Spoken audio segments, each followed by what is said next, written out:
wallahi wanda na gano ka kai fitsarin kwace a gurin nan ba sanya za a yi ba kai dan mana a kai ma hukaci ne ban sani ba masa ya ga ne kake mun wani dan kira lallai ani yaron nan matsoraci ne kana gani kamar jikin karfi dan kana kwanaki alalan 60 ya siya ina zuwa na ce bani ko in kashe shi ya bada karar kana nufin baran babban mota kirawo shi mu aiki to ya ka zo nan kai me kake faɗa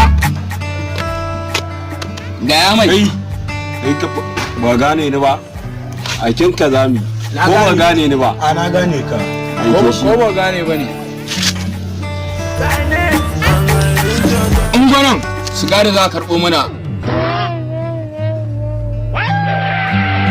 yarmu kwaya biyu sigari kuma kwaya biyu da yarmu ba za ka je bane lalle a baka rizila ga ka sake ka dawo a haka ko baka ji ne ba za ka je mana bane sasa wani ina mana kana ganin kuma bala'in nan fa akwai makabarta ba kai anya kai kutumar uba na tuna bala'in nan fa akwai makabarta ba kai kuma fa ya zama dole in je saboda yan daba ne don wani sai mun sara ya fi 8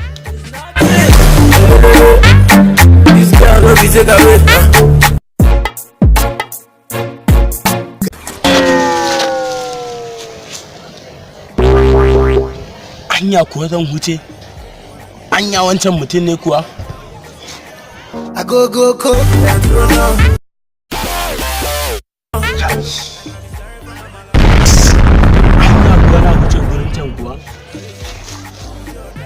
bari in je dai kurin. Salamu alaikum. Mai gida wallahi na ji daɗin ganin ka. Don mugun matsoraci ne ni. Dan ni mugun matsoraci ne wallahi. Kuma na ji labarin akwai fatalwa a gurin nan. Sannan na ji an ce min hanyar nan makabartar nan ba ta da kyau. Mugun matsoraci ne ni wallahi. Dan mutuwan nan ma wallahi ni tsoronta nake yi.